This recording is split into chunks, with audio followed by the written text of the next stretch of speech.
The hammer came down for the third time that morning, and Caroline Gentry did not flinch. She stood at the edge of the timber sale grounds in Custer County, Colorado, in the autumn of 1887, her dark wool skirt pressed flat against her legs by a wind that smelled of pine resin and coming frost. Every man on that hillside had turned to look at her when she'd raised her hand and offered $42 per 1,000 board feet for the standing timber on the north slope of Ridgeback Creek. The auctioneer, a thin man named Harlow with ink stains on his fingers and a permanent look of mild bewilderment on his face, had stopped mid-sentence. The sawmill operators from Denver had exchanged glances.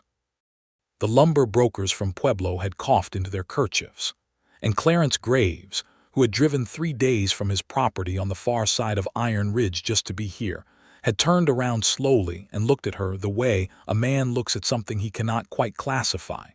It was not a kind look. It was not an unkind one either. It was the look of a man who had just encountered a hidden obstacle in familiar terrain, and whose first response was calculation rather than surprise. 42, Harlow repeated, writing it down. 43, Clarence said immediately without blinking.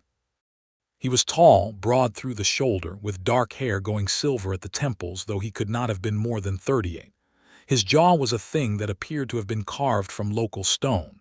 He wore a canvas work coat, and no tie, and his boots were the expensive kind that had been worn long enough to stop being expensive looking. He did not look at Caroline again. He looked at the hillside as though he owned it already. She raised her hand. 45. The crowd went very still. That was a full $3 above the going market rate, and everyone present knew it. Harlow looked between them like a man watching 2 locomotives on the same track. 45, he confirmed. Clarence turned to look at her again. This time the look was different. There was something in it that she would not identify until much later, standing in the kitchen of her father's mill house with her hands wrapped around a hot cup of coffee, and the memory of the day replaying itself against her will. What she saw in his face in that moment was not anger, and it was not the simple competitive fury of a man being outbid. It was something that looked almost like recognition. Like he had encountered this particular kind of stubbornness before and had a complicated history with it. 47, he said, and that was when the long war between them began. Because Caroline Gentry had not driven 60 miles through mountain timber country, alone, in a wagon with a wheel that needed replacing, to walk away from this hillside without those trees. And Clarence Graves, as everyone in Custer County and 3 surrounding counties would tell you without being asked, was the most stubborn man who had ever sat down at a timber sale. The story of how they arrived at that hillside began 2 years before, and 400 miles to the east, in the flat grassland country outside of Abilene, Kansas, where Caroline Gentry had grown up watching her father build a small sawmill operation from nothing into something that almost qualified as a business. Thomas Gentry had been a man of tremendous warmth and extremely poor judgment when it came to financial partners. He had built the mill. He had found the clients. He had cultivated the relationships with the railroad companies that needed tie timber and the settlers who needed lumber for houses and the ranchers who needed fence posts by the thousand. And then, in the spring of 1885, he had taken a partner named Hollis Crane who had excellent clothes and a persuasive manner and no actual money to speak of. And within 18 months, Hollis Crane had leveraged the mill's reputation to borrow against its assets and then quietly transferred those debts to a holding company in St. Louis that nobody in Kansas had ever heard of. Thomas Gentry died in the January of 1887 during a cold snap that froze the Smoky Hill River solid from a chest illness that the doctor said was pneumonia and that Caroline believed was grief. He died owing $4,300 to a holding company that did not have a face or an address she could argue with, and leaving behind a daughter who was 26 years old, possessed of a thorough education in the mechanics of timber milling, an absolute refusal to accept defeat, and essentially no capital. What she had was the equipment. Holly's crane had taken the debt, but he had not quite gotten around to putting a lien on the physical machinery before Thomas died. And in the complicated legal fog of those first few weeks, Caroline had moved fast. She had hired a lawyer in Abilene, a young man named Beaumont who charged reasonable rates and had a talent for reading contracts backward to find the trap inside them. And together, they had extracted from the wreckage of her father's business the following: one functional circular saw, one steam boiler in need of minor repair, 2 sets of mill irons, a wagon, a team of mules, and the contents of a warehouse that included enough tools to set up a portable mill operation anywhere there was standing timber and a water source. She had sold the Kansas land. She had settled what debts she could settle with good conscience. And then she had read every report she could find about the timber country in Colorado, specifically the forests in Custer and Fremont counties, where the railroads were pushing new lines, and the demand for tied timber had created a market that a small, efficient operation could still enter and survive. The north slope of Ridgeback Creek was, by her calculation, exactly what she needed. 40 acres of mature ponderosa pine, accessible by wagon road, within hauling distance of the Denver and Rio Grande spur line at Westcliff. The timber was good. The grade was manageable. And the price, if she could get it at $42 per thousand, would leave her enough capital to run the mill for one season and either prove the business or lose everything trying. This was not a hidden motive. This was survival, plain and stated, which was why she had no patience at all for a man who kept bidding against her out of nothing more than the apparently compulsive need to win.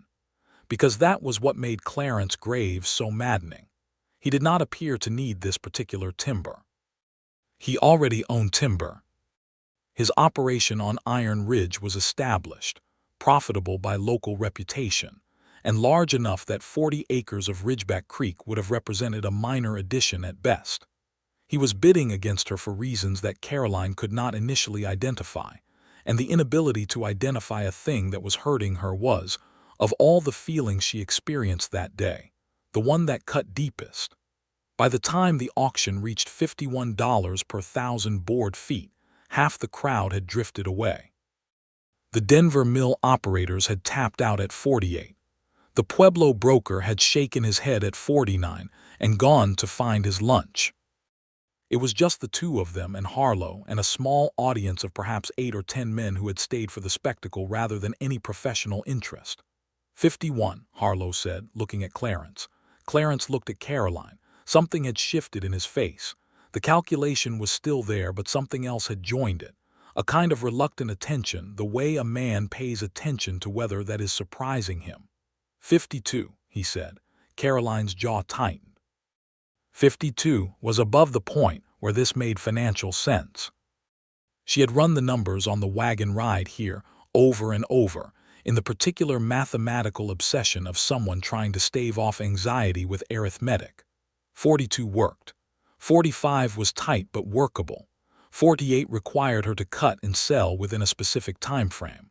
50 was the absolute outer limit of viability, and even then she would be operating without a margin for error. 52 was a trap. And the man who had said it either knew exactly what he was doing to her or did not care. "Do you have a bid, miss?" Harlow asked, looking at her with the expression of a man who has just realized the situation is more serious than it appeared. Caroline stood very still for a long moment. The wind moved through the pines on the hillside above them. Somewhere in the middle distance, a hawk made a sound that carried exactly no comfort whatsoever. She lowered her hand. "No," she said, "I do not." Harlow brought the hammer down. "Sold to Mr. Clarence Graves at $52 per thousand." The remaining crowd dispersed. Clarence Graves walked toward Harlow's table to sign the paperwork. He did not look at Caroline. He did not say anything to her. He simply went about the business of claiming what he had won, with the unhurried efficiency of a man for whom winning was the natural order of things. Caroline walked to her wagon, untied her mules, and sat on the seat for a long moment looking at the pine slope she had come 60 miles to buy. Then she picked up her reins and drove to the nearest boarding house in Westcliff, paid for 2 nights, and sat down at the small table in her room with a sheet of paper and worked out every remaining option she had. There were not many, but there was one she had not tried yet. The boarding house was run by a widow named Mrs. Pierce, who served good food and asked no unnecessary questions, which were the 2 virtues Caroline most required at that particular moment. She ate her supper quietly, listened to the conversation at the other tables without contributing to it, and learned, in the way that a careful person learns things, a great deal about the local situation. What she learned was this: Clarence Graves had won the Ridgeback Creek timber at 52 per thousand, but he was not going to be able to do anything with it immediately. His operation on Iron Ridge was currently handling a contract for the railroad that would keep his full crew occupied through the spring. He had the timber, but he could not cut it until summer at the earliest. The North Slope would sit idle for 8 months. She also learned that he was known, in Westcliff and throughout the county, as a man who was fair in his dealings but absolutely immovable once he had made a decision. The hardware store owner, who was eating his supper 2 tables away from Caroline, said to his companion with a kind of wondering admiration, "I have watched Clarence Graves sit in a negotiation for 6 hours without moving his price by a single cent. The other man always breaks first. Always." His companion nodded sagely. "It's not stubbornness, exactly," the companion said. "It's more like he's made of a different material than regular men." Caroline drank her coffee and thought about this. There was a second thing she had learned that evening, less from conversation and more from observation. Clarence Graves was also staying at Mrs. Pierce's boarding house. She had seen him come in at the back, and she had watched, without appearing to watch, the way Mrs. Pierce greeted him with the easy familiarity of a regular guest. He sat at the far end of the dining room and ate alone, reading papers from a leather satchel, and he did not look up once during the entire meal. He was not a man who seemed to require company. Or perhaps he was a man who had learned to stop needing things he could not have. There was a quality to his solitude that was different from loneliness, Caroline thought, though she could not have said what the difference was made of, exactly. She left the dining room before he did. The next morning she was up before dawn, and she drove her wagon back out to the Ridgeback Creek tract and spent 4 hours walking the timber with a notebook, measuring trees, counting board feet, making the kinds of notes that a person makes when they are trying to understand a piece of land thoroughly enough to negotiate for it from a position of knowledge rather than desperation. She was on the upper slope, notebook in hand, when she heard the sound of another horse on the wagon road below. She did not need to look to know who it was, but she looked anyway. Clarence Graves rode a dark bay horse that moved with the particular easy economy of a well-trained working animal. He stopped at the edge of the tract, looked up the slope, and saw her. He sat there for a moment in the way that he apparently did everything, which was to say without visible reaction, and then he dismounted and tied the horse to a branch and came up the slope toward her with his hands in his coat pockets. He stopped about 10 feet away and looked at her notebook. "Measuring," he said. It was not quite a question. "Yes," Caroline said. "Why?" "Because I intend to make you an offer on the cutting rights." He was quiet for a moment. The pines around them made their particular soft sound in the morning air, a sound like distant water. "The sale was yesterday," he said. "I am aware of that. I was there." She did not say it with heat. She said it as a simple statement of shared experience. Something moved briefly across his face, a thing that might have been the very beginning of something that was not quite amusement, though it had that neighborhood's quality. "You were," he agreed. "You paid 52 per thousand for timber you cannot cut until summer. I am prepared to offer you a cutting rights arrangement at 42 per thousand, which means you retain the timber value, and I take the operational risk. You will net the same return you would have gotten through your own operation, without committing your crew or your capital. He looked at her for a long time. The morning light was coming sideways through the pines, and it caught the silver at his temples in a way that made him look not older exactly, but more considered. Like a man who had been through seasons enough to understand what they meant. "No," he said, and he walked back down the slope and rode away. Caroline stood on the hillside with her notebook and looked after him until the sound of the horse faded into the trees. Then she made a note on the page she was already writing on and continued her survey. She drove back to Westcliff, stopped at the land office, and filed the appropriate paperwork to register her business in Custer County. She called the business Gentry Timber Works. She listed her address as the boarding house in care of Mrs. Pierce, because she did not yet have another address. Then she went back to the boarding house and waited. She was there for 3 days before she saw Clarence again. She did not seek him out. She ate at the same dining room at the same hour and read during her meals or made notes, and she was polite to Mrs. Pierce and agreeable to the other guests, and she waited. On the evening of the 3rd day, she was sitting by the small fire in the boarding house parlor, working through a technical manual on steam boiler maintenance, when Clarence came in and sat down in the chair across from her. He sat down without preamble, as if he had arrived at a meeting that had been scheduled in advance. She looked up from her book. "Why 42?" he asked. It was such a direct question with no social framing around it that it took her a moment to track it back to the conversation on the hillside. When she did, she answered it the same way he had asked it. "Because that is the price at which the enterprise works. Below that it is survivable, above that it is not. You've run the numbers. Several times." He looked at the fire for a moment. "Whose money are you operating on?" "My own. What remains of it?" "How much remains?" She considered him. This was a question that no man of that time and place would typically ask a woman, and no woman would typically answer. But the question was not intrusive in the way he asked it. It was the question of someone who was trying to understand the parameters of a situation with accuracy, the same way she asked questions when she was trying to understand a piece of land.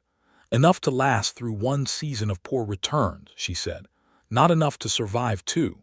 He nodded slowly. It was not the nod of a man who had gotten the answer he expected. It was the nod of a man absorbing a fact that was revising something inside his thinking. "Your father's mill," he said. She was still for a moment. "You've done your research. I know Holly's Crane." The name landed between them with the particular weight of something that both people in a conversation recognize as containing a dark history without needing to elaborate on it. "Then you understand the situation," Caroline said. "I understand that you are trying to rebuild something that was taken from your family under circumstances that were not fair." "Yes. That is not by itself a commercial reason for me to alter my arrangements." "I know that," she said, and her voice was steady. "I am not asking for charity, Mr. Graves. I am offering you a transaction that is commercially rational.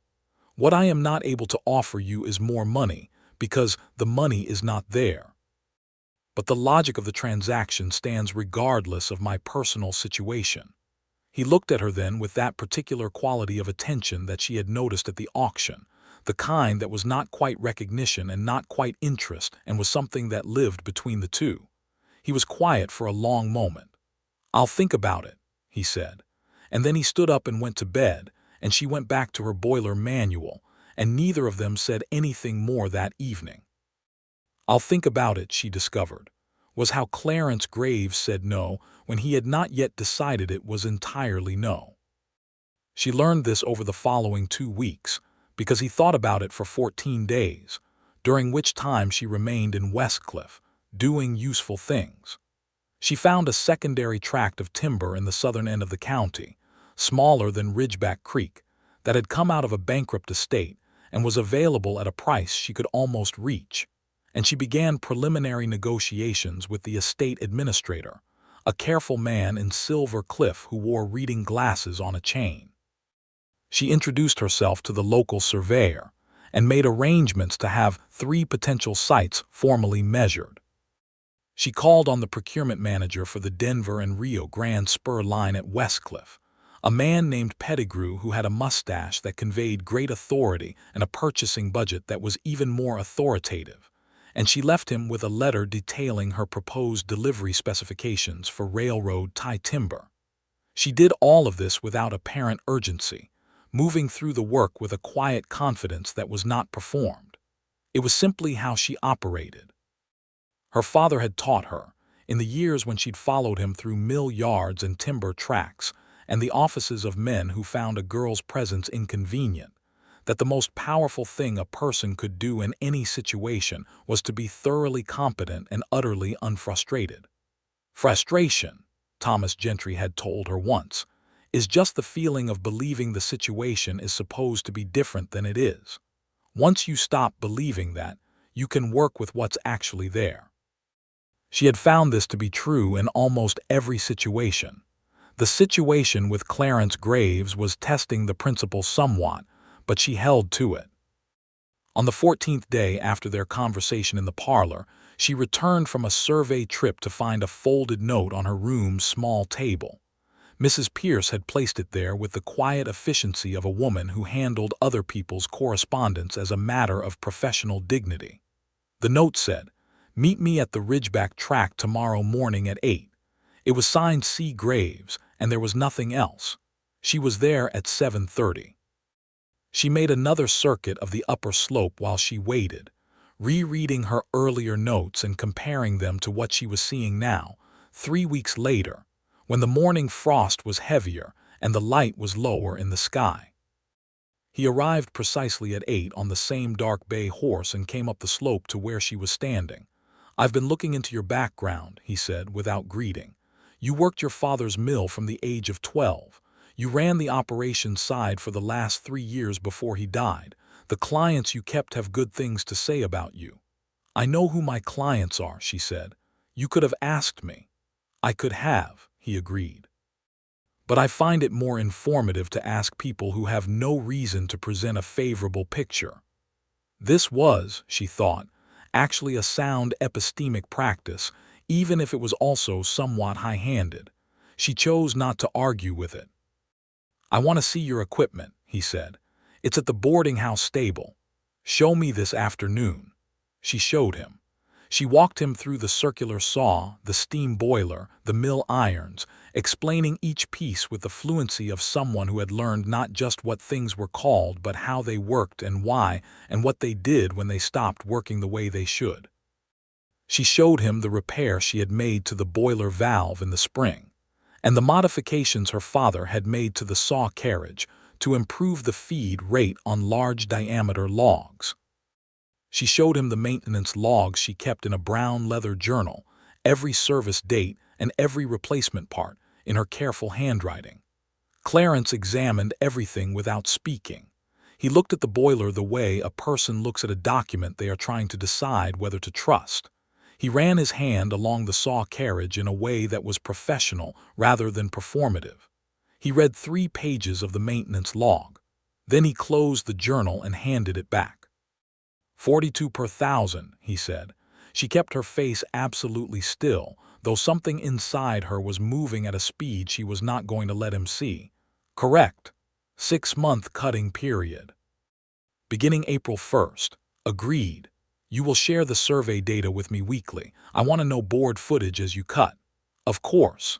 He looked at the boiler one more time and then he looked at her, and for a moment something passed across his face that was personal rather than professional, something that he appeared to become briefly aware of and then set aside. "We'll have the agreement drawn up in Silver Cliff," he said. "Friday." She held out her hand. He looked at it for a moment, and then he shook it, and his grip was exactly what she had expected, firm and direct and with no performance in it. They went to Silver Cliff on Friday, and the agreement was drawn up by the estate administrator who had seen stranger things and made no comment, and both of them signed it, and then they rode back to Westcliff separately because neither of them had suggested otherwise. And Caroline sat in her room that evening with the copy of the signed agreement on the table in front of her and allowed herself, very briefly, to feel the full weight of what it meant. Her father would have had things to say about this moment. He would have had thoughts about perseverance, and about not letting other people set the terms of your possible. She missed him with a physical quality that had not dulled in the 10 months since he died, a weight at the center of her chest that she carried everywhere, and had learned to carry without letting it change how she moved. She folded the agreement carefully and put it in the leather satchel with the rest of her important papers, and went to sleep.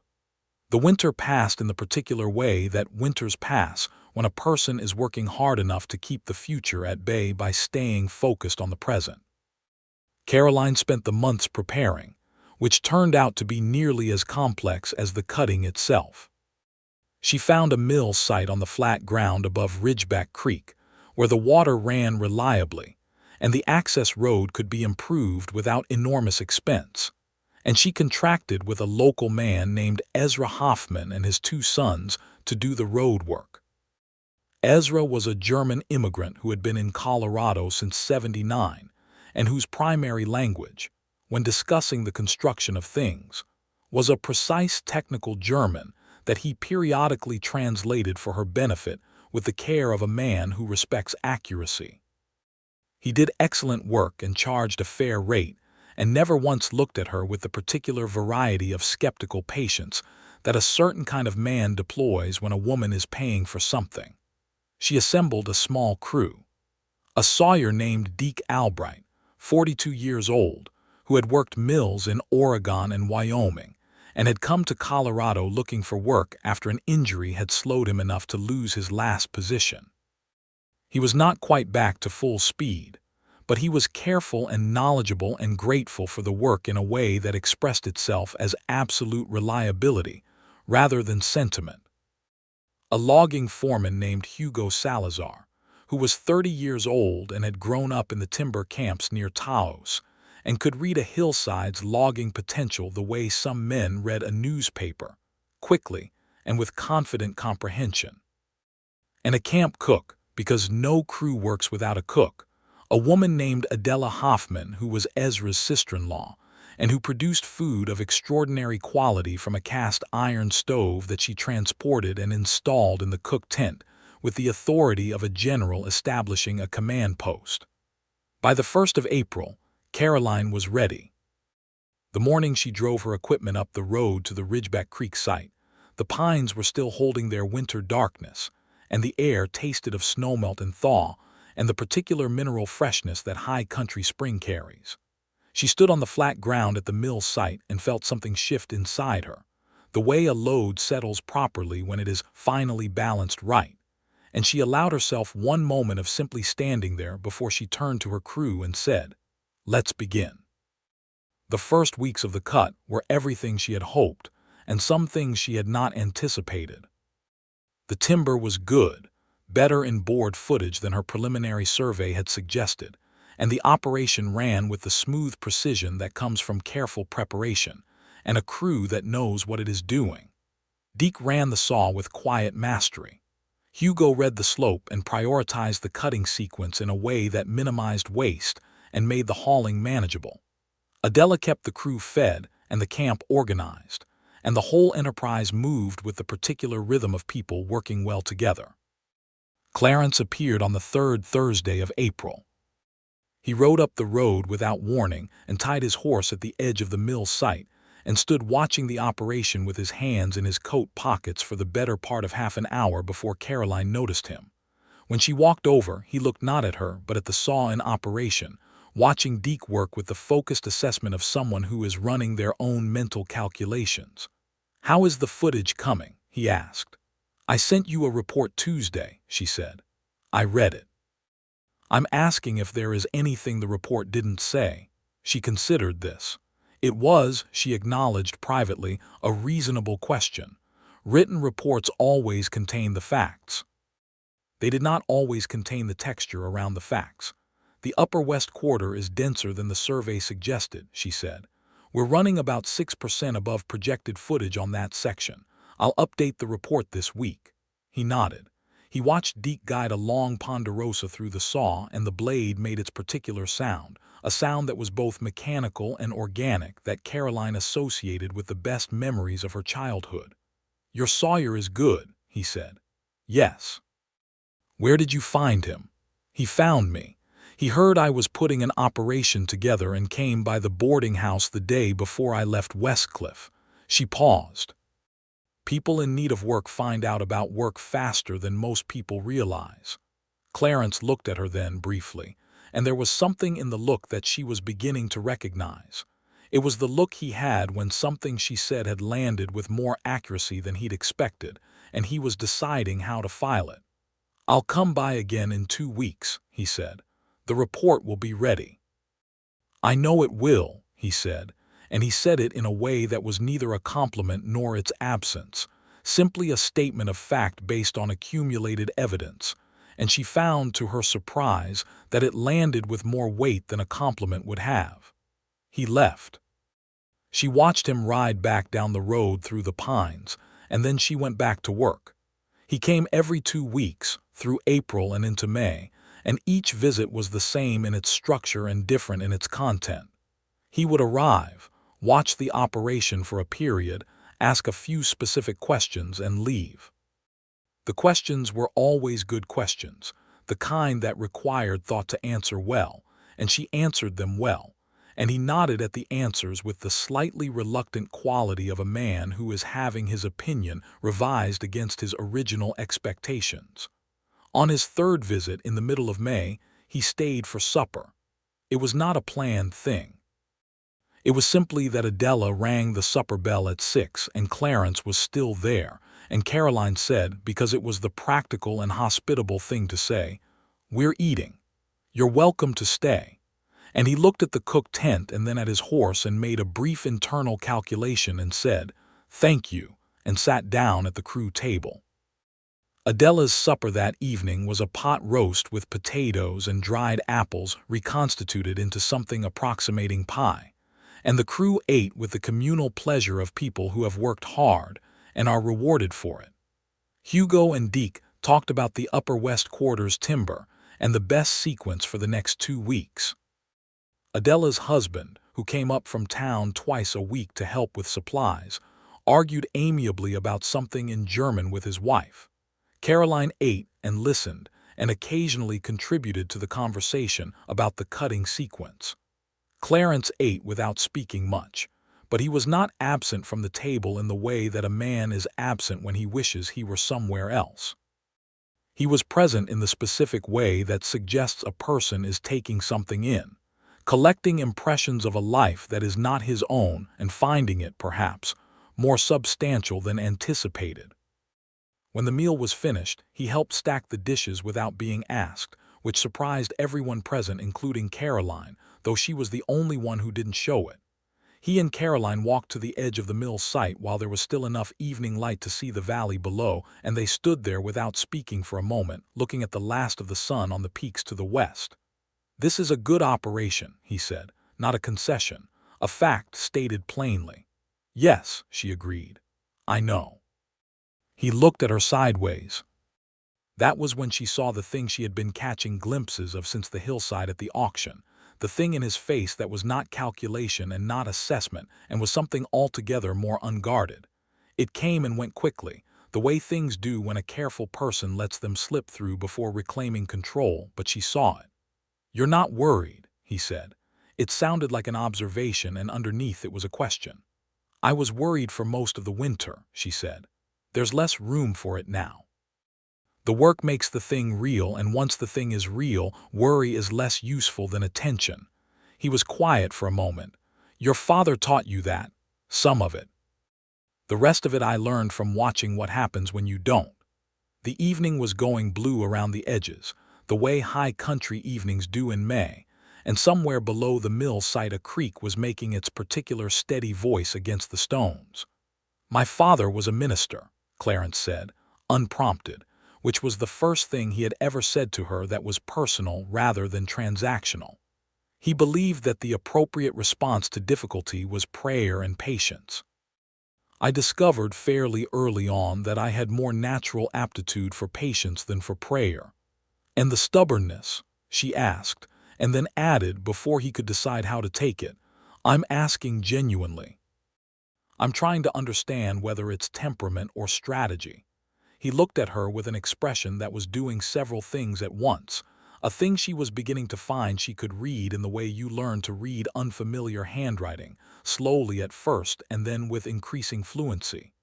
"Both," he said. "That's a fair answer. You asked a fair question." They stood there a little longer, and then the light was gone enough that continuing to stand there required a reason other than the view, and they both seemed to recognize this simultaneously, and they said good evening to each other with the particular politeness of people who are carefully maintaining a distance that is becoming less clear in its purpose. He rode down the mountain in the dark. Caroline stood at the mill site for a while longer, listening to the creak, and told herself, with the thoroughness of a woman who means it, that she was not going to mistake a reasonable professional relationship for anything else. She mostly believed herself. The situation became more complicated in June. The complication arrived in the form of a man named Silas Rourke, who came to the Ridgeback Creek operation with a letter of introduction from a timber broker in Pueblo and an offer to buy Caroline's cutting rights contract from her outright, at a cash price that was, she had to admit, significantly above what she would net from the 6 months of cutting. Silas Rourke was 35 and expensively dressed for the territory and possessed of the kind of smooth confidence that Caroline had learned, through her father's experience with Holly's crane, to examine very carefully from the back and sides rather than taking at face value. She did not say no immediately, because that would have been a failure to consider her own interests with appropriate seriousness. She read the letter of introduction and asked about the broker in Pueblo, whose name she knew by reputation, and she asked Rourke what he intended to do with the cutting rights if he acquired them. "Consolidate them with adjacent operations," he said. "There's a bigger play possible on this range if you have multiple tracks under a single contract. Your contract happens to be the key piece." "Who owns the adjacent tracks?" she asked. He named several smaller operations. He did not name Clarence Graves, though she noticed the omission. "And what about Iron Ridge?" She said. Rourke's expression remained smooth. "That property isn't part of this consolidation. So you have a group of smaller tracks and you need Ridgeback Creek as a connector, but you don't have Iron Ridge." "That's correct. And if you had Ridgeback Creek, what would happen to Iron Ridge's access to the Valley Road?" The question landed in a specific way. Rourke's expression remained smooth, but something behind his eyes recalibrated slightly. "That would be a matter for the road easements," he said carefully. "It would," she agreed. "And the current easement arrangement for that road runs through the Ridgeback Creek tract." She had read the easement documents very carefully in the land office in Silver Cliff during the winter. She had not read them because of Clarence Graves. She had read them because she reads every document that bears on a property she is operating. It happened to be useful now. "Mr. Rourke," she said, "if your consolidation would eliminate access to Iron Ridge, then what you are proposing is not a timber transaction. It is the first step in an action that would force Iron Ridge off the Valley Road and potentially off the range entirely." Rourke looked at her for a moment. "You're very thorough for someone who has only been in the county since fall." "I'm thorough as a general practice," she said. "I appreciate the offer, but I'm not interested." After he left, she sat with the conversation for a while, turning it over, looking for the hidden motive she hadn't yet found. Then she drove down to Westcliff and sent a telegram to Clarence Graves at the Iron Ridge address she had from the contract paperwork. The telegram said, "A man named Silas Rourke with a Pueblo broker connection came to Ridgeback Creek with an offer to buy my cutting rights. The acquisition appears designed to create an easement problem for your road access. I thought you should know." It was signed C. Gentry. His reply came the next morning, handed to her at Mrs. Pierce's by the telegraph boy. It said, "When can we meet?" It was signed C. Graves. They met at the boarding house that evening. Clarence arrived at 6, earlier than she expected, and he was not quite composed in the way he usually was. He was composed, but there was something underneath it that had a different quality than his usual self-possession. He sat across from her in the parlor and said, "Tell me everything he said." She told him. All of it in the precise detail she had committed to memory because she had suspected it might need repeating. He listened without interrupting, and she watched his face and saw the moment he understood the full picture of what Rourke had been proposing, and what she saw on his face was not simply professional concern. It was something that had personal stakes. "Iron Ridge has been in my family since my father homesteaded it in '64, he said, when she was finished. "My mother is still living in the house. My older brother's widow has a small place at the lower end of the property." "I didn't know that," she said. "I know you didn't. I'm explaining." He paused, and what he said next cost him something. She could see it, the way a careful person pays a bill they owe but don't enjoy owing. If they had succeeded in acquiring your contract without your understanding the easement situation, the road access would have been challenged within a season. Iron Ridge's ability to get timber to the Valley Road, and therefore to the railroad spur, would have been dependent on Rourke's consortium's goodwill. He said it flatly, with no decoration. "You stopped that." "I noticed it," she said. "I'm not sure stopping it required anything beyond reading the documents. Most people don't read the documents. My father's experience taught me exactly what happens when people don't read the documents." He looked at her for a long moment, and then he said something she had not anticipated. "I owe you an apology." She waited. "At the auction in October," he said, "I bid against you past the point where it made commercial sense. I did it because I don't like having my assumptions challenged, and you challenged every assumption I had the moment you raised your hand." He paused. "That was not a transaction decision. It was a personal reaction. It was not well done." Caroline looked at him steadily.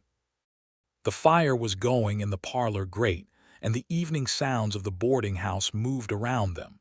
Someone's footsteps upstairs, the sound of supper being cleared in the dining room, the particular creak of the building settling into the cooler night air. "It cost me a great deal of anxiety in the weeks following," she said honestly.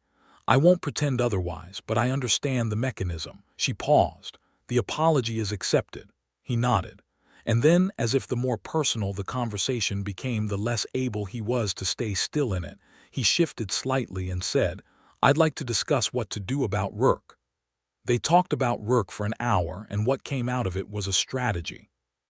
She would register the easement explicitly with the county, with Clarence's operation as a named beneficiary of the access rights. He would document the road improvements his operation had funded over the years, establishing a use history. If Rourke's group attempted to challenge the easement, they would have a paper trail that made it very difficult. When the practical business was concluded, they sat for a while without moving toward ending the conversation, and this was new.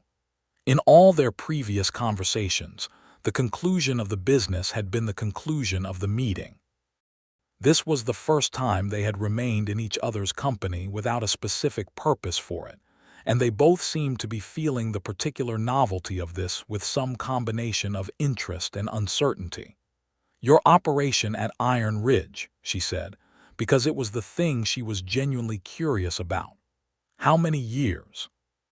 "Well, since I took over the management. My father started it, but his health went when I was 24. I was the youngest, but I was the one who had learned the operations side." "Like me," she said. "Like you," he agreed. "Do you enjoy it?" He considered this with the seriousness he applied to everything. "I enjoy the problem-solving, the physical work, the precision of it when it goes well." He paused. "The solitude is tolerable in the warm months and harder in winter. You get accustomed to it." "You said you have a mother still living at Iron Ridge." "And my brother's widow, and their 2 children." He said it without self-pity, but she heard, inside the factual sentence, the shape of a life that had organized itself around responsibility rather than preference. "What happened to your brother?" she asked.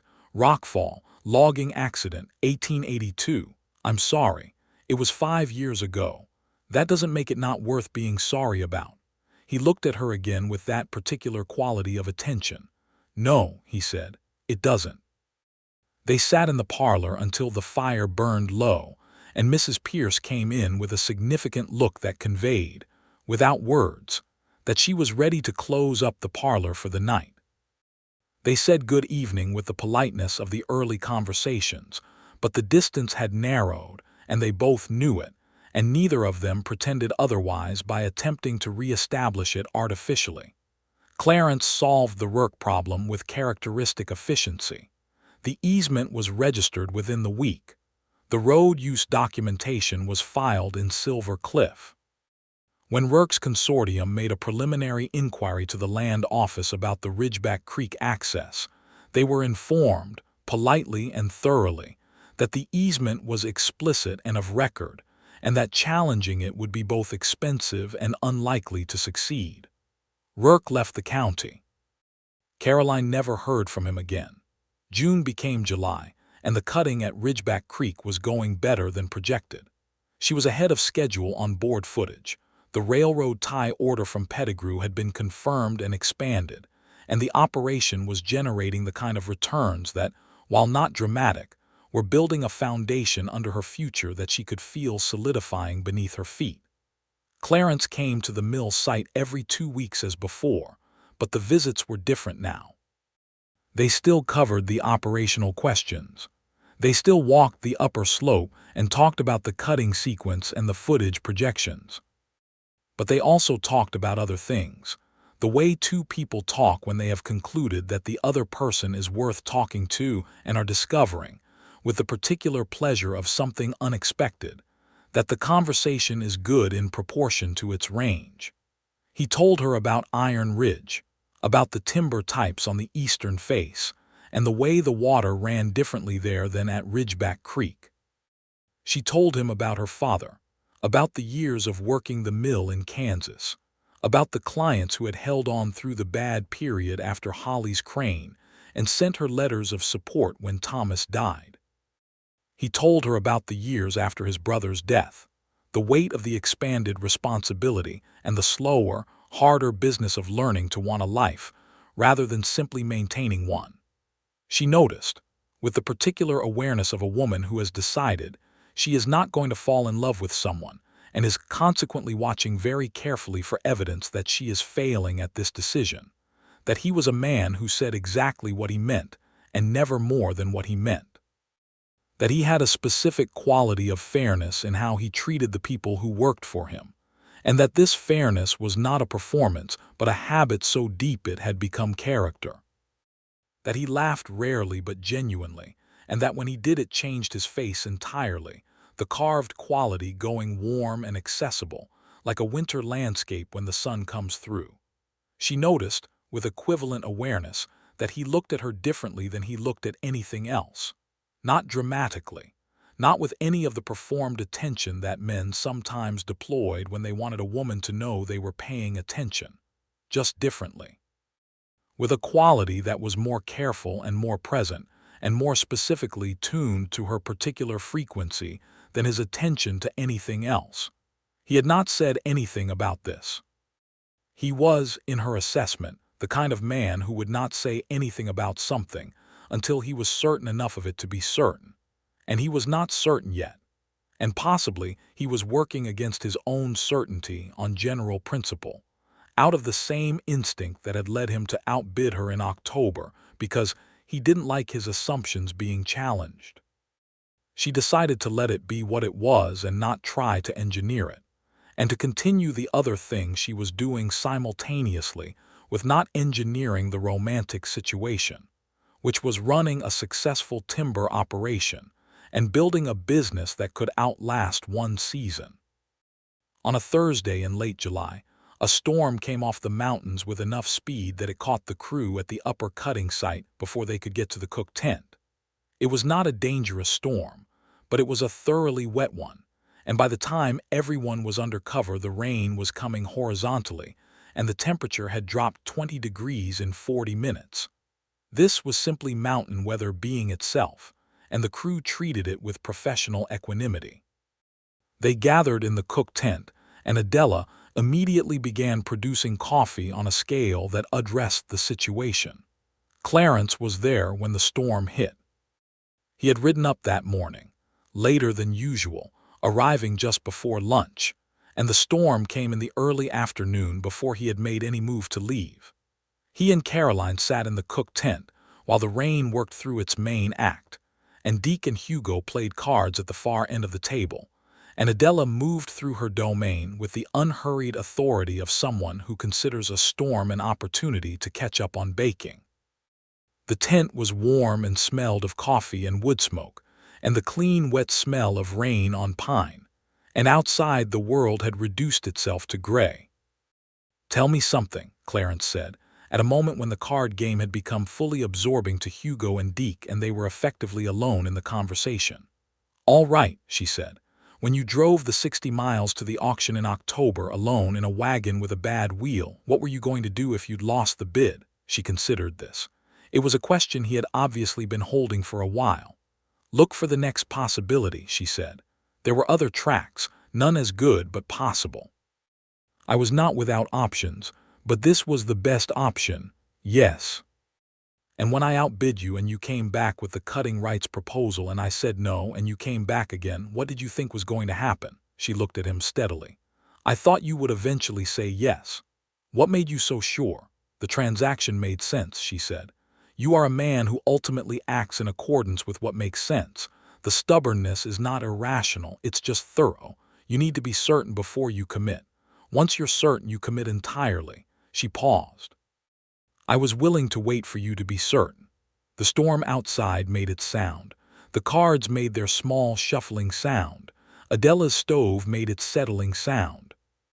Clarence was looking at her with an expression she had not seen before, or rather had seen in fragments before but had not seen fully assembled until this moment. It was the expression of a man who has just found that the space between himself and something he wanted has become, without his quite noticing when it happened, much smaller than it was before. "You are a remarkably patient woman," he said. "I am patient about things that are worth being patient about. And am I worth it?" There was a quality to the question that was different from everything he'd asked her before. It was not the question of a man conducting a transaction. It was the question of a man who was, despite himself, asking. "I don't know yet," she said honestly, "but I think so." Something in his face changed in a way that was very small and very significant, the way a shift of light changes the whole quality of a landscape. He reached across the table and put his hand over hers, which was resting on the table beside her coffee cup. His hand was large and warm and had the particular texture of hands that have worked outdoors for many years, and he placed it there without drama or declaration, simply because it was where it wanted to be. She turned her hand over and held his. They stayed like that until the storm passed, which was another 40 minutes, and they did not say anything more that required saying, because the conversation had arrived somewhere and was resting there without needing further words. Deke glanced at them once, caught the situation with the rapid peripheral comprehension of a man who has been around, and returned to his cards with a slight increase in the volume of his banter with Hugo, which was, in its way, a form of kindness. After the storm, Clarence stayed for supper again, and then he stayed late into the evening, and when he finally rode down the mountain it was with the easy reluctance of someone leaving a place they intend to return to. He looked back once, at the point where the road curved around the first bend, and Caroline, who was standing at the mill site watching him go, raised one hand in acknowledgement. What followed was the most unexpectedly light-hearted month of Caroline's adult life, which was not something she had anticipated, and which she received with the slightly surprised gratitude of someone who has been going without a thing for so long that they'd almost stopped registering the absence. Clarence came to Ridgeback Creek twice a week now, and sometimes they walked the timber in the evenings after the crew's work day was done, and the conversations ranged across everything, work and history and family, and the particular quality of light on the mountains at different times of day, and what was worth fighting for, and what was worth waiting for, and the books they had read, which was a subject that produced a significant amount of agreeable disagreement. Because Clarence's reading was primarily practical, and Caroline's was primarily everything else, and when these orientations collided in conversation, the resulting friction had the warm quality of something that is generating heat. rather than damage.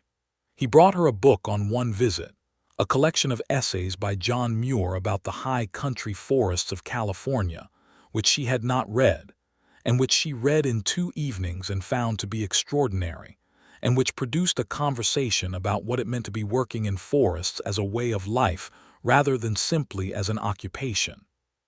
She returned the book with a note she had written in the front, 3 sentences about a particular essay, and he read the note in front of her in a way that was absent-minded rather than deliberate, and then became briefly self-conscious about it. And this small accidental transparency was, in its way, more intimate than anything that had preceded it. On a Sunday morning in August, he rode up to the mill site without the usual purpose of checking the operation and said, "I'd like to show you something at Iron Ridge if you'll come." She said yes, and rode with him for 3 hours east through the mountain passes, and Iron Ridge was everything she had constructed in her imagination from the pieces he'd given her, and also more. The timber was different from Ridgeback Creek, more mixed, with aspen and fir coming in among the ponderosa, and the light through the leaves at midday had the particular quality of light in aspens, quick and moving and silver green. The mill site was larger than hers and established in a way that had accumulated character over years, with a proper building rather than a tent and a yard, where the cut timber was stacked with the practiced arrangement of a long-running operation. The house was set back from the mill, on a rise that looked east down a long valley, and it was a substantial house, built in stages by the look of it, with the original structure in cut stone and additions in timber, and the whole thing surrounded by the particular comfortable disorder of a house that has been lived in continuously and seriously. His mother was a woman of about 65 named Margaret Graves, small and quick-eyed, who came out onto the porch when she heard the horses and looked at Caroline with the frank assessment of someone who has been waiting to form an opinion about this specific situation. "You must be Caroline Gentry," she said, in a tone that was more statement than greeting. "I am," Caroline said. "Clarence has mentioned you," she said, and then glanced at Clarence with an expression that communicated in the compressed shorthand of mothers a great deal about the gap between what he had mentioned and what was evidently occurring. "Mother," Clarence said, with the particular restraint of a man dealing with something he is choosing not to address directly. Margaret Graves smiled at Caroline. "Come in and have something. You've ridden a long way." His brother's widow was a woman named Elspeth, fair-haired and quiet, with 2 boys of 10 and 12 who treated the arrival of a guest as an opportunity for the kind of energetic interaction that boys that age consider appropriate regardless of context. Caroline liked Elspeth immediately, recognizing in her the particular quality of self-possessed resilience that appears in people who have managed real grief and come out the other side of it with their character intact. They stayed for the afternoon. Clarence showed her the operation with the same quality of attention she had seen in him at everything he cared about, thorough and specific and particular, and she asked the questions of someone who is genuinely interested rather than someone being polite, and he answered them with the pleasure of a man who has not previously had someone to have this specific conversation with. In the late afternoon, they walked out to the eastern slope where the aspen grew in a long stand that had turned in the early mountain autumn to the bright gold that is one of the most specifically beautiful things the West produces, and they stood in it looking down the valley, and Clarence said, without preamble, "I would like to continue this." She looked at him. "The walk. You know what I mean." "Tell me what you mean," she said, because she was not going to make this easy for him when easy was not what she wanted. He looked at her with the expression she knew by now and said, "I have been thinking about you with a constancy that I have not experienced before and that I initially found inconvenient." "Initially," she noted. "The inconvenience has become something else," he said. "I don't have a cleaner way to say it than that. You could try." He looked at the aspens. He looked at the valley. He looked at her, and this time there was nothing being held back in the look, no calculation, no control, just the full weight of a man's attention given without reservation, which was, she had come to understand, the rarest thing he had to offer. "I love you," he said, with the simplicity of a man who has decided on a thing and commits to it entirely. "I believe I've been arriving at it since October and trying not to get there, and I am there regardless. I'd like to know what you think about that." Caroline looked at him for a long moment. The gold of the aspens moved around them in the afternoon light, and down the slope his mother's house had its good solid presence, and the valley ran away below them into the beautiful distance of the Colorado high country, which she had come here with nothing but a broken wagon and a borrowed future and the bones of her father's business, and had found, against every plan she'd made, something she had not planned for at all. "I think," she said, "that I have been extremely patient for a very long time, and I am glad it turned out to be worth it." He looked at her for a moment, and then, for the second time, that rare transformation happened in his face, the carved quality going warm and present, and he smiled, and she smiled back, and he put his hands on her face the way a careful man handles something of great value, and kissed her in the golden afternoon among the aspens of Iron Ridge. They rode back to Ridgeback Creek in the early evening, and Clarence stayed for supper, and the crew noticed the difference in the way things are noticed in a small camp where people are paying attention, which is to say without fanfare but with a comprehensive and pleased comprehension. Hugo Salazar, who was a romantic at heart disguised as a practical man, looked at the two of them across the supper table and appeared personally satisfied, as though an outcome he had been tracking had finally resolved itself correctly. Deke Albright made no perceptible acknowledgment but refilled Clarence's coffee without being asked, which was, for Deke, an expression of considerable warmth. Adela put an extra apple pie on the table and said nothing, which was the correct response. The rest of August and September were the season of a life changing. The cutting at Ridgeback Creek was completed 2 weeks ahead of schedule, the railroad tie order delivered to Pettigrew's satisfaction, and the final board footage came in 11% above Caroline's original projection, which meant the season's return exceeded even her revised estimates. She sat with the numbers one evening in early September at the boarding house in Westcliff, and she thought about her father, and she thought about the letter she was going to write to Beaumont the lawyer in Abilene, and she thought about what it meant to have built the thing back, not back to what it had been, which had ended, but into something new that was hers in a way the original mill had been her father's. She was 27 years old and she had done this, and she allowed herself, in the privacy of her own room, to be fully proud of it for several minutes without qualification. Then she wrote a letter to her father's former clients in Kansas, informing them of Gentry Timber Works' successful first season in Colorado, and advising them of her availability for supply contracts in the coming year. It was an efficient letter, specific and professional, and she sent it with the confidence of someone who now had something concrete to offer.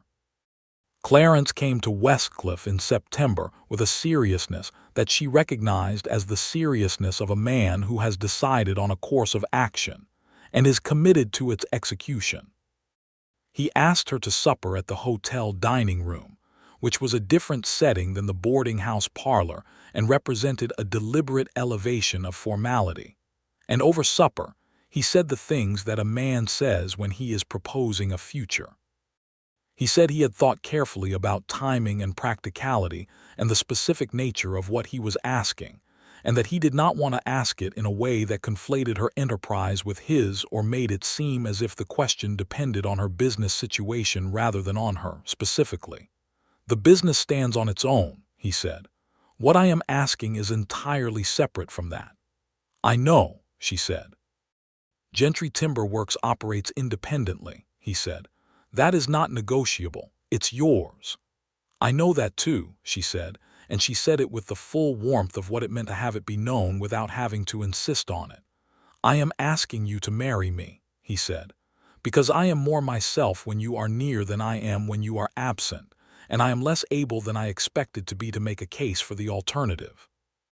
She looked at him across the hotel table with the white cloth and the good silver and the sound of the dining room around them, and she thought, not for the first time, about how a person's life has a way of arriving at destinations that could not have been predicted from the starting point, and how the route between the starting point and the destination, however obscure it was while you were traveling it, is perfectly clear in retrospect.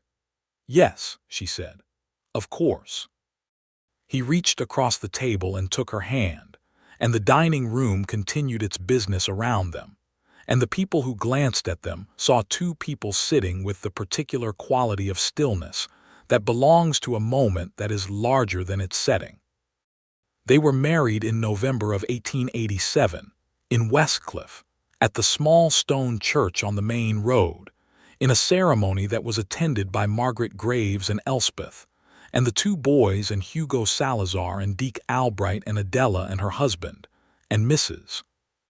Pierce, who wore a hat that was spectacular in its ambition, and Ezra Hoffman and his family, and Pettigrew from the railroad office, who came as a business colleague, and stayed with the evident pleasure of a man who enjoys a wedding more than he has occasion to admit. Caroline wore her good blue dress, the dark wool one she had brought from Kansas, and Clarence wore his best coat, and the minister was a young man from Denver who conducted the ceremony with respectful brevity and let the importance of the occasion carry itself. The part that stayed with her afterward was when the minister asked if anyone present had reason to object, and in the brief silence that followed, both she and Clarence turned, with the involuntary impulse of people who have developed the habit of looking at each other to check the temperature of a thing, and caught each other looking, and the smile that passed between them in that instant was entirely private and entirely understood. No one objected. The minister continued. They moved Caroline's operation to Iron Ridge, which had more space and better infrastructure, and was, as a practical matter, the logical center of what was now a combined enterprise. This was not a dissolution of Gentry Timber Works, which continued to operate under its name as the contracting entity for the cutting rights and the railroad tie work. It was simply a consolidation of geography, a recognition that two operations working from the same base were more efficient than two operations 30 miles apart. Margaret Graves received Caroline into the Iron Ridge house with the matter-of-fact warmth of a woman who had decided, sometime in August, that this was the right outcome, and who was not inclined to make a production of being right about it. She showed Caroline which of the house's eccentricities required management and which could be ignored, and she seated the kitchen with the generosity of a woman who has long since stopped needing to perform authority over her own territory.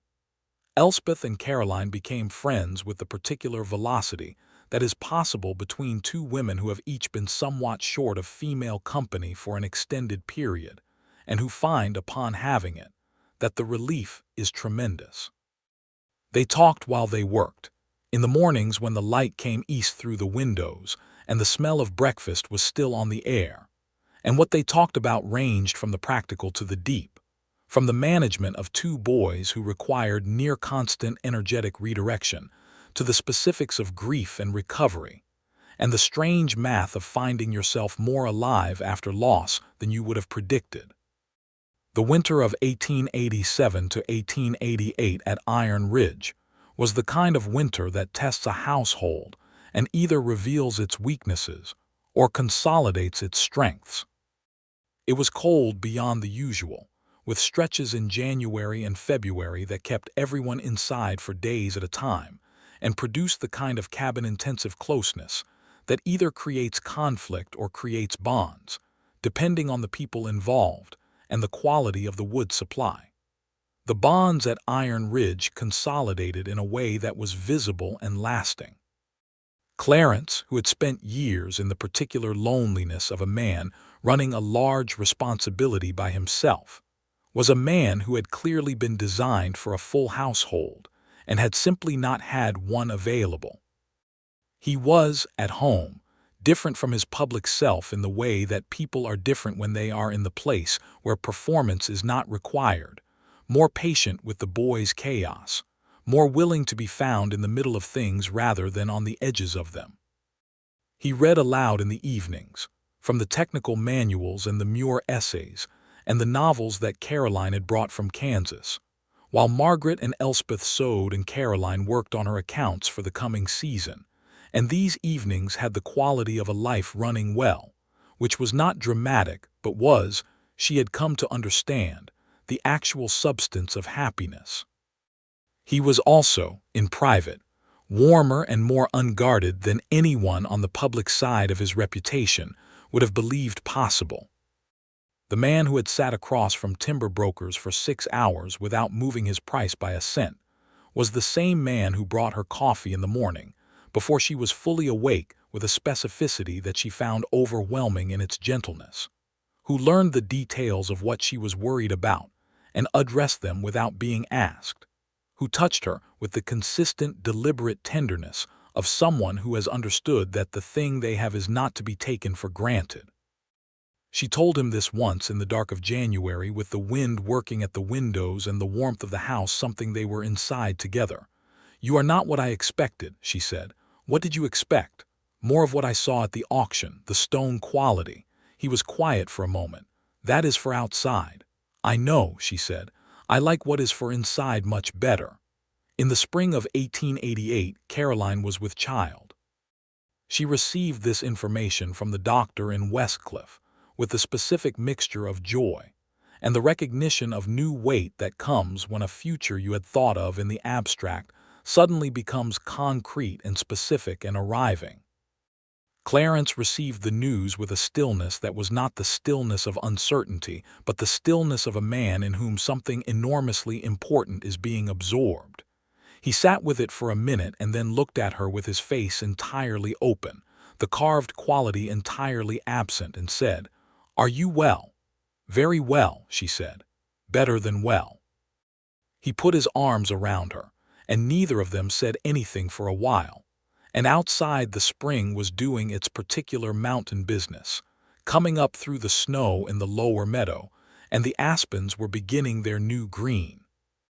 Margaret was quietly triumphant, and expressed it through the immediate production of a specific quantity of knitting. Elspeth hugged Caroline, and then cried briefly and apologized, and then explained that she was not at all sad, but that the emotion had arrived before she had a chance to identify it. The boys, upon being informed that they were to have a small cousin, conducted a thorough and immediate debate about what the correct opinion of this development was, and arrived, after significant deliberation, at the position that it was probably interesting. The season of 1888 at Ridgeback Creek ran the same crew as the previous year, with Hugo Salazar as foreman, while Caroline managed the operation from Iron Ridge rather than from the camp.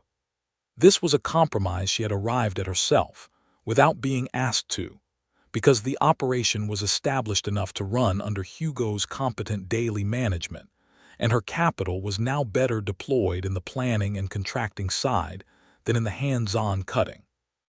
Pettigrew expanded the railroad tie order again. She found a new private buyer for the higher-grade timber, a building contractor from Denver named Wes Hargrove, who was putting up a hotel and needed dimensioned lumber in quantities that suited the Ridgeback operation well. The season of 1888 was significantly more profitable than 1887. She also, in the spring of 1888, wrote to Beaumont the lawyer in Abilene and instructed him to pursue the remaining debt from the Hollies Crane situation through the courts in Missouri. It was a long shot, and she had known it for 2 years, but she had the capital now to pursue it properly, and she had the specific motivation that comes from having rebuilt sufficiently to be able to look backward without flinching. What came back from Beaumont in August was a detailed account of what the Missouri court had found when they looked into the holding company that had carried the debt. Hollies Crane had been operating the same scheme in 4 states. Several of the other victims had already been pursuing legal remedies, and the consolidated case was considerably stronger than any individual one. The court settlement in September of 1888 was not a complete recovery of what Thomas Gentry had lost, but it was substantial enough to be meaningful, and Caroline received the news of it with the particular quality of satisfaction that is not triumphant but settled, the feeling of a wound that has been properly addressed. She told Clarence about it that evening, and he listened, and when she had finished he said, "Your father would have thought this was the right ending." "Yes," she said, "he would." Their son was born in October of 1888, and they named him Thomas James Graves, Thomas for her father and James for Clarence's brother. He arrived with considerable personal energy and very little patience for being still, characteristics that Deke Albright, who visited the house the week after with a somewhat self-conscious bunch of late autumn wildflowers, observed with the expression of someone who recognized the temperament. "He looks like he's already planning something," Deke said. "He does," Clarence agreed, looking at his son with an expression that Caroline had never seen on his face before, and that she recognized, without needing to classify it, as purely uncomplicated love. Thomas was a vigorous child who grew into a vigorous toddler, and made the house at Iron Ridge an even more energetic environment than it had already been, which the two older boys found entirely satisfactory, and Margaret found entirely satisfactory in a slightly more composed way. Elspeth, who had been managing boys for 10 years, became the authority on practical management, and shared her expertise with Caroline with the generous specificity of someone who genuinely wants you to have the information that will make things easier. In 1890, Gentry Timber Works' cutting rights contract on Ridgeback Creek came up for renewal, and Clarence sold her the full timber rights at $42 per 1,000 board feet. He came to her one morning with the contract documents and set them on the kitchen table and said, "The price you asked originally was correct. I should have said so in October of '87. She looked at the documents and then at him. "You knew then that it was correct?" "I knew the transaction made sense," he said carefully. "I was not yet certain about everything else. And now I am entirely certain about everything else," he said, "and the commercial logic has not changed, so the price is 42. She picked up the pen and signed the documents. "I would like to note," she said, "that I waited 2.5 years for this." "I know," he said. "I am aware that I am not a rapid man." "You are thorough," she said, "which is better than rapid." He smiled, and she signed, and Ridgeback Creek was hers. The years built on each other with the good additive quality of time when it is spent well. The winter of 1890 brought their second child, a daughter they named Eliza Margaret, the Margaret for Clarence's mother, who received the news of this honor with a brevity that did not at all disguise the depth of her feeling. Eliza arrived in February with the particular timing of someone indifferent to convenience, in the middle of a snowstorm that kept the doctor in Westcliff from getting through until the morning after. The delivery managed by Margaret and Elspeth, with a competence that Caroline would subsequently describe as the most impressive exhibition of practical knowledge she had ever witnessed. Clarence spent that night in the kitchen, which was the closest room to the bedroom that his own state of barely maintained composure allowed him to be useful in, and made coffee, and stared at walls, and paced with the particular brand of helpless urgency that men of his type deploy when control is not available to them. When it was over and Margaret came out and said everything was well, he sat down in the kitchen chair with the movement of a man whose legs have made a decision without consulting him. Caroline, from the bedroom, heard the chair and knew exactly what it meant, and found herself, in the exhausted warmth of the morning after, smiling about it. Gentry Timber Works expanded in 1891, adding a second crew on a newly acquired tract on the south slope of the county, and a third contracting relationship with a building supply company in Pueblo. Hugo Salazar, who had been with the operation since the first season, was made operations manager and given a partnership interest in the business, which he accepted with a seriousness that indicated he had been waiting for the conversation and was prepared for it. Deke Albright, whose health had been improving steadily since the regular work and Adela's cooking had addressed what had actually been a chronic nutrition problem disguised as an injury recovery, became the senior sawyer and trained 2 younger men in the trade, with the patient precision of someone who takes the transmission of skill seriously. Iron Ridge, meanwhile, continued to be the stable ground of the combined life.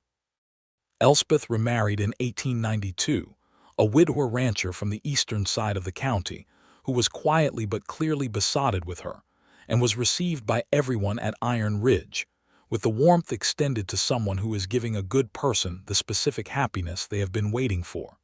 She and her 2 boys moved to his ranch, and the house at Iron Ridge was quieter afterward, but the quiet was of the good kind, the kind that comes after full years rather than the kind that comes from emptiness.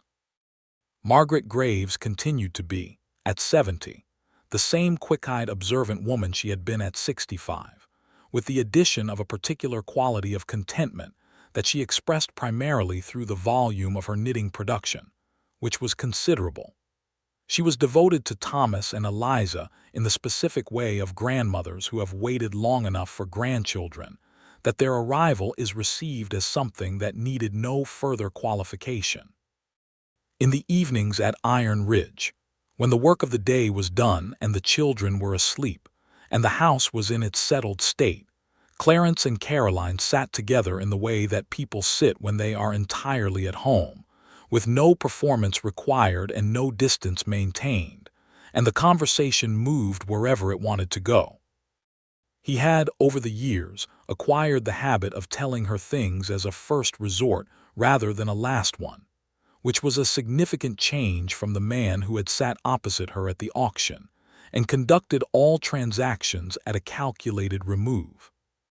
She had come to understand that his original reserve had not been coldness but defense, the accumulated habit of a man who had carried a great deal, and learned early that the safest way to carry things was alone. The gradual abandonment of this defense, in her direction specifically, was the most intimate thing he had offered her, more intimate than declarations or gestures, the slow, deliberate opening of the thing that had been closed. "Do you remember what you thought when I raised my hand at the auction?" she asked him once, late in the evening of a summer night when the window was open and the sounds of Iron Ridge in summer were coming through. He thought about it with his usual seriousness. "I thought you were going to be a problem," he said. "And was I?" "You were," he said. "And then you were not, and then you were something else entirely. Something better than a problem. Something considerably better," he said, and pulled her closer, and the summer night continued.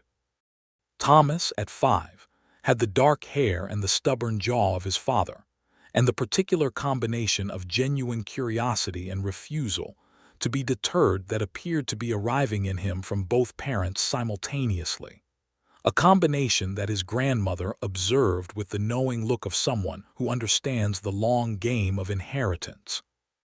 Eliza, at 3, had her mother's exact quality of stillness in the eyes, the kind that sees everything and releases nothing until it is ready, and Clarence watched her with the specific wonder of a man encountering a piece of his wife in a new form.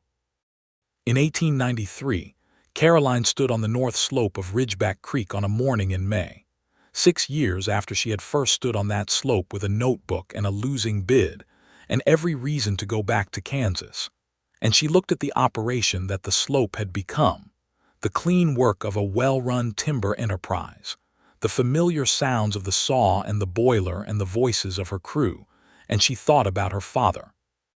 She thought about him specifically, not with the grief that had lived in her chest for years, but with the more complex feeling that comes when grief has been fully processed, and what remains is love without ache. She thought about what he had built and what had been taken from it, and what she had built from the pieces. And she thought about how the thing she had built was also its own thing, not the restored version of his, but the new version of hers. She took out the notebook she still carried to the timber sites, still in the habit of measurement and record and the particular pleasure of attention paid to a piece of land, and she wrote a note to herself at the top of a fresh page. First season, 42 per 1,000, Ridgeback Creek, North Slope, Custer County, Colorado, 1887, and then she closed the notebook and went back to work. Clarence rode up to the Ridgeback site at noon that day, as he sometimes did in the summer when his own operations were running smoothly, and the pull of her company was stronger than the pull of staying at his desk. He tied his horse at the familiar branch at the edge of the mill site and came through the yard and found her at the saw with Deke, working through a technical question about the feed rate on a new belt system, and he stood at the edge of the conversation until the question was resolved and Deke went back to his work. "Good morning," he said. "It's noon," she said. "Good noon." She walked beside him to the edge of the site where the ground dropped toward the valley, and the view was what it always was, which was everything, the full spread of the Colorado high country doing what it did in June, which was to be so comprehensively beautiful that regular acknowledgement of this seemed insufficient. "Hugo tells me the footage is running ahead of last year," he said. 15% ahead. That's good." "That's very good," she said, and she looked at him standing there with the sun on his face and the silver in his hair, and the particular quality of ease he had now that had not been there at the auction, and she thought about patience and about the things that are worth waiting for, and she knew she was right about every part of it. He looked at her with the look she knew better than she knew any other look in the world. "Let's go home at a reasonable hour," he said. "Hugo can close the site," she agreed. They rode home together through the mountain passes, through the pine and the aspen and the late afternoon light that did the thing it did in Colorado in June, turning everything gold and specific, and as permanent as anything that is temporary can be. They rode down the long slope to Iron Ridge, and the house was there on its rise, with the smoke coming from the chimney because Margaret had the fire going, and the sound of Thomas and his cousin engaged in some project in the yard that appeared to require a significant amount of running. Clarence put his hand out as they rode and she took it, and they came down the last slope to the house in the gold evening with the sound of their children and the smell of supper, and the whole good weight of the life they had built between them, which had begun with a stubborn man at a timber sale and a woman who was prepared to outlast him, and which had arrived here, at this hill and this house and this evening, and was continuing, and was going to continue, for all the good years that were still to come. The aspens turned gold again in the autumn of 1893, as they did every year, and Thomas ran through the fallen leaves in the yard below the house with the abandon of a boy for whom the world is still entirely new, and Eliza sat on the porch steps with her grandmother watching him with an expression that was, even at 3, identifiably her mother's. And Clarence and Caroline stood in the doorway together looking at all of it with the particular quality of gratitude that is not performed, because there is no audience for it except each other. "Tell me something," she said, using his own phrasing back to him, the way she had sometimes done over the years when she wanted to signify that the conversation was going somewhere real. "All right," he said and smiled because he knew the formula. "Are you glad you said yes?" He looked at the yard and the children and the aspens, and then he looked at her, with all the attention she had first seen at an auction on a hillside in 1887, given without reservation, fully present, entirely hers. "I am glad," he said, "that you outwaited me." She leaned into him and he put his arm around her, and they stood in the doorway of Iron Ridge in the autumn of 1893, with their children in the yard and the mountains around them and the years ahead still full, and the timber sale was long ago, and the stubbornness had been worth everything it had cost, and the price she had asked was exactly right, and so was everything that had come after it.